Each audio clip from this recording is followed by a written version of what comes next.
Welcome to Market Briefs. Here's your daily market summary for July 16th, 2026. The sell-off in artificial intelligence hardware stocks went into a second day, and this time it spread. Yesterday, the damage was mostly in memory chips.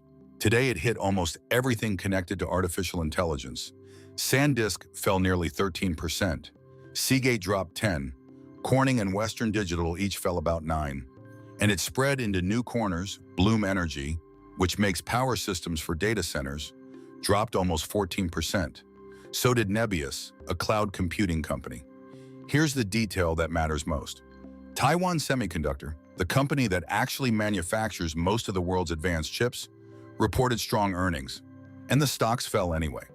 When a company beats expectations and its whole industry gets sold regardless, that tells you investors aren't worried about the profits. They're worried about the price they paid for them. That's a valuation reset, and those usually take more than 2 days to finish. Now here's the part that keeps this in perspective. While the Nasdaq 100 fell over 1.5%, the Dow fell just 0.2. The small company Russell 2000 was basically flat. So this isn't a market falling apart. It's one very crowded, very expensive corner of the market getting cheaper, while everything else carries on. The fear gauge, the VIX, ticked up to under 17, higher, but nowhere near panic. Money didn't leave. It moved. Abbott Labs jumped almost 11% on earnings. Trucking companies had a huge day. J.B. Hunt rose 8%. Healthcare and industrials picked up what technology dropped.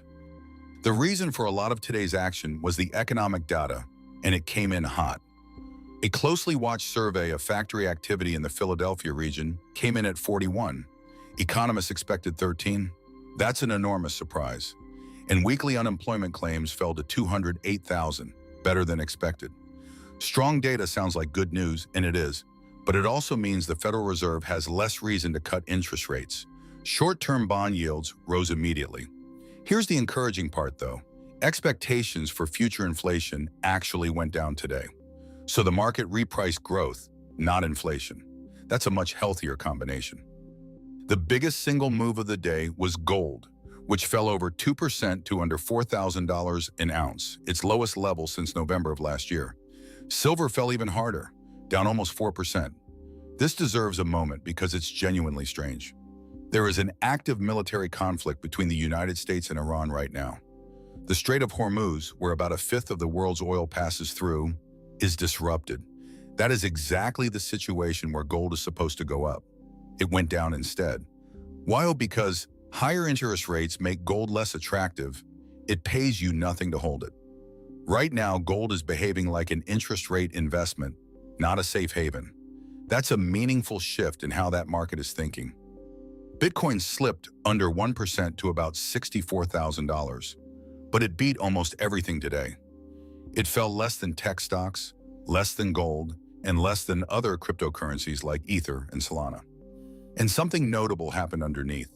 There's a ratio that measures Bitcoin's value against gold, and it just crossed above an important long-term trend line for the first time in weeks.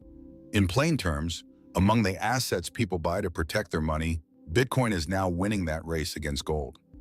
Money flowing into Bitcoin funds also turned positive again this week. The one thing still holding it back is that people are moving coins onto exchanges, which usually means they're preparing to sell. One last check, and it's the one I trust most. On a day when a dozen large companies fell 9 to 17%, the market for risky corporate debt actually got calmer, not more nervous. The extra yield investors' demand to lend to riskier companies got slightly smaller. That's the strongest evidence available that today was a rotation between stocks, not the beginning of something dangerous. Tomorrow brings a fresh reading on consumer confidence, which has been weak, a useful counterweight to today's hot factory data. Then next Thursday, the European Central Bank meets and is expected to hold rates steady. The options market is pricing a move of about 0.7% in the S&P through Friday, and nearly twice that for the Nasdaq, a reminder of exactly where the nervousness lives right now. That's your Market Briefs daily summary. Like and subscribe for tomorrow's update. And remember, this content is for informational purposes only and is not financial advice. Always do your own research.